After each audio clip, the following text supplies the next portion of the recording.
Teman-teman, tiap buka channel BDKA1 mendengarkan lirik lagu yang sama. Hari ini Berham dan Papa Mama mau menyanyikan syairnya bersama-sama. Nyanyikan lagu pujian tentang firman hidup. Nyatakanlah keindahan dari firman hidup. Firman hidup dan indah, kuatkanlah imanku. Firman indah, firman ajaib, firman memberi hidup. Firman indah, firman ajaib, firman memberi hidup. Mari kita segera dengarkan firman hidup dan indah. Halo adik-adik, saya akan mengajak adik-adik semua mengikuti petualangan Nabi Elia di Gunung Karmel. Nah, petualangan ini adik-adik juga bisa baca di dalam kitab 1 Raja-Raja pasal yang ke-18 ayat yang ke-20 sampai dengan ayat yang ke-40. Saya mendorong adik-adik juga untuk membaca kitabnya.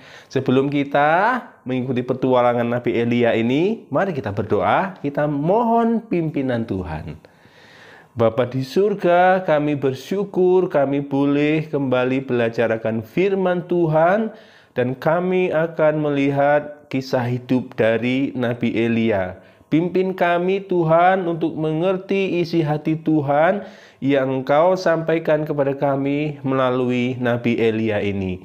Dalam nama Tuhan Yesus kami berdoa, amin.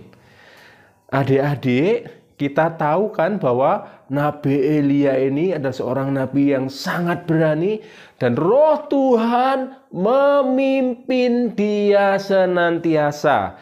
Oleh karena Roh Tuhan memimpin Nabi Elia ini, maka di dalam hatinya mempunyai kerinduan supaya orang-orang Israel itu bertobat, adik-adik. Nabi Elia mengharapkan bahwa Tuhan itu melakukan sebuah tanda ajaib lagi untuk menyatakan kehadirannya, supaya orang-orang Israel meninggalkan Baal dan akhirnya beribadah hanya kepada Tuhan. Setelah itu dia mengharapkan Tuhan menyatakan anugerahnya dan memberikan hujan kepada orang-orang Israel. Adik-adik tahu kan sudah 3 tahun Israel dilanda kekeringan. Mengerikan adik-adik. Kalau di sebuah daerah sudah sekian lama tidak ada air, tidak bisa dibayangkan betapa menderitanya mereka. Itulah kerinduan dari Nabi Elia. Didorong oleh itu, Nabi Elia meminta Raja Ahab untuk mengumpulkan nabi-nabi Baal, nabi-nabi Asitoret yang mendapatkan makan di mejanya Isabel. Adik-adik tahu nggak berapa jumlah mereka? Ada 450 orang nabi Baal, 400 nabi-nabi Asitoret. Elia seorang diri. Berani sekali ya. Maka Ahab mengumpulkan nabi-nabi itu dan mengumpulkan orang Israel di Gunung Karmel. Ketika orang-orang Israel sudah berkumpul, Nabi Elia kemudian berkata kepada mereka, "Hei orang-orang Israel, berapa lama lagi kalian akan berlaku timpang? Berapa lama lagi kalian akan bercabang hati? Kalau Tuhan itu Allah, ikutlah dia. Tetapi kalau Baal, ikutlah dia." Adik-adik, apa maksud dari perkataan Nabi Elia ini? Nabi Elia mau mengatakan bahwa ingatlah orang-orang Israel bahwa hanya Tuhan itu yang menjawab doa-doa kita. Dan seharusnya hanya kepada Dia kita beribadah. Tuhan tidak mau ada yang lain di sampingnya. Hanya kepada Tuhan kita harus beribadah. Apakah respon orang-orang Israel, adik-adik? Diam saja. Mereka itu takut, mereka itu menunggu apa yang akan terjadi. Mereka tunggu dulu. Oleh karena itulah kemudian Nabi Elia menyuruh orang-orang itu menyediakan 2 ekor sapi. Loh, kenapa harus menyediakan 2 ekor sapi? Karena nanti Elia akan menyuruh nabi-nabi Baal itu untuk mempersembahkan korban kepada Baal. Dan satu lagi, sapi itu akan dikorbankan oleh Elia menjadi persembahan kepada Tuhan. Yang pertama-tama diminta oleh Elia adalah nabi-nabi Baal itu mempersembahkan korbannya kepada para Baal. Kamu kan banyak, nabi-nabi Baal. Ayo silakan, kamu duanya mempersembahkan korbanmu untuk Baalmu. Kemudian nabi-nabi Baal ini menyembelih sapi itu, memotong-motongnya dan meletakkannya di atas mezbah yang sudah mereka siapkan. Tapi Nabi Elia mengatakan, kamu tidak boleh meletakkan api di sana. Dan akhirnya setelah itu nabi-nabi Baal itu berseru kepada Baal, ya Baal, dengarkanlah kami, ya Baal, jawablah doa kami. Itu mereka berseru-seru dari pagi sampai tengah hari, adik-adik. Tetapi apa yang terjadi? Tahu apa yang terjadi? Tidak ada apa-apa. Makanya kemudian Elia mengejek mereka. Mungkin kamu tuh kurang keras. Mungkin Baal sedang tidur, atau sedang melamun, atau sedang berpergian. Ayo panggil lebih keras. Oh, adik-adik, mereka memanggil lebih keras. Oh, Baal, panggillah kami. Oh, Baal, dengarkanlah kami. Oh, Baal, jawablah doa kami. Adik-adik, Nabi Elia mengejek mereka, bukan mengejek nabi-nabi Baal itu, tetapi mengejek penyembahan kepada berhala yang sia-sia dan menjijikkan itu. Perbuatan yang sia-sia inilah yang sekarang disebarkan di antara umat Tuhan. Itu yang membuat Elia sedih. Nabi-nabi Baal itu bukan hanya berseru-seru, mereka kemudian berjingkat-jingkat, bahkan menoreh-noreh tubuhnya, sampai akhirnya berdarah, akhirnya bercucuran darah di dalam tubuh mereka. Tetapi sampai orang harus mempersembahkan korban petang, apa yang terjadi adik-adik? Tidak ada. Ini membuktikan bahwa Baal tidak bisa berbuat apa-apa, adik-adik. Setelah itu, barulah Elia mempersembahkan korban. Pertama-tama, Elia menata mezbah yang sudah lama diruntuhkan di antara orang-orang Israel. Elia mengambil 12 batu, ditata, disusun untuk menjadi mezbah. Adik-adik, tentu orang-orang Israel ingat bahwa, oh iya, kenapa kok Elia mengambil 12 batu? Karena memang ada 12 suku di antara orang Israel. Dan kepada seluruh persekutuan inilah Tuhan akan melimpahkan berkat-Nya, bukan hanya kepada sebagian. Orang-orang yang keluar dari persekutuan ini tentu tidak akan mendapatkan berkat yang daripada Tuhan.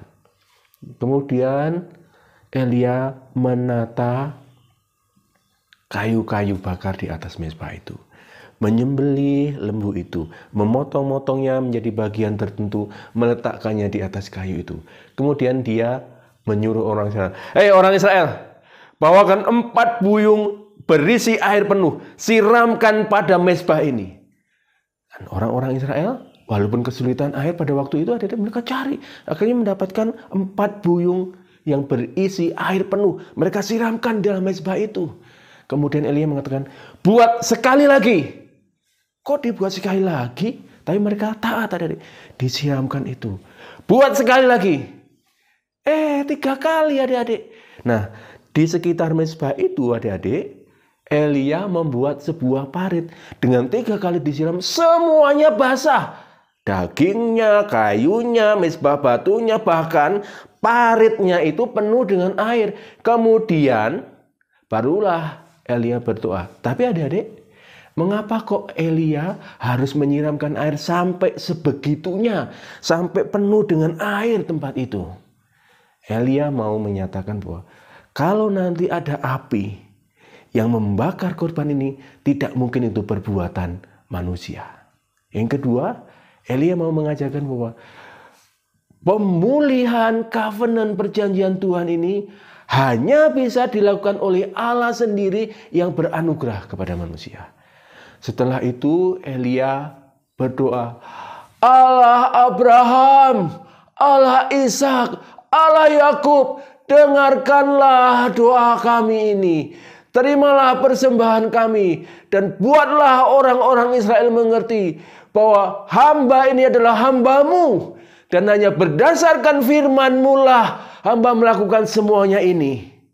Adik-adik, Elia menyebut Allah Abraham, Allah Ishak, Allah Yakub. Elia mau mengingatkan kepada semua orang Israel bahwa hanya Allah inilah Allah yang hadir di tengah-tengah orang Israel, dan Allah inilah yang satu-satunya berhak mengklaim bahwa Israel itu adalah miliknya. Elia juga mengajarkan kepada orang-orang Israel bahwa hanya berdasarkan firman Tuhan sajalah maka Elia melakukan semuanya itu. Setelah Elia berdoa, adik-adik, maka ada api turun dari langit membakar persembahan itu. Dagingnya, kayunya, batunya, bahkan air itu pun dilalap habis oleh api itu, adik-adik. Setelah itu, maka orang-orang Israel tercengang. Kemudian mereka berkata, "Oh Tuhanlah Allah, oh Tuhanlah Allah." Akhirnya mereka bersujud sampai mukanya menyentuh tanah. Mereka sungguh-sungguh mau menyembah Tuhan. Tetapi apakah sungguh-sungguh? Kita tidak tahu, adik-adik. Perjalanan sejarah akan membuktikan itu. Tetapi Elia melihat ini sebuah momentum kebangunan rohani. Dia tidak ingin menyia-nyiakan. Dia ingin seluruh penyembahan berhala di Israel dihapuskan. Dia tidak ingin ada kejijikan terjadi di Israel. Dia tidak ingin ibadah-ibadah yang tidak ada gunanya ini terjadi di Israel. Itulah mengapa kemudian Elia menyuruh orang-orang Israel menangkap nabi-nabi itu, dibawa ke sungai Kison dan dibunuhlah mereka di sana. Elia ingin menuntaskan semua hal supaya benar-benar ada kebangunan rohani di Israel. Adik-adik, dari pelajaran ini kita bisa melihat bahwa Tuhan adalah satu-satunya Allah yang layak disembah dan Dia tidak ingin ada yang lain di sampingnya. Kita harus beribadah hanya kepada Tuhan. Ketika Tuhan menegur kita, Tuhan mau supaya kita meninggalkan semua berhala-berhala kita. Apakah berhala-berhala kita? Mungkin diri kita sendiri, mungkin kesenangan kita, atau mungkin banyak hal. Kita harus meletakkan semua dan kita harus beribadah taat hanya kepada Tuhan. Itu yang kita bisa pelajari dari kisah Nabi Elia. Amin. Mari kita berdoa. Bapa di surga, kami bersyukur karena Engkau mengingatkan kami supaya kami hanya beribadah kepada Tuhan. Bapa, tolonglah kami supaya kami dengar akan firman-Mu, supaya kami hanya mentaati Tuhan saja, dan supaya kami meninggalkan ilah-ilah di dalam kehidupan kami. Tolonglah kami ya Bapa. Di dalam nama Tuhan Yesus Kristus kami berdoa dan mengucap syukur. Amin.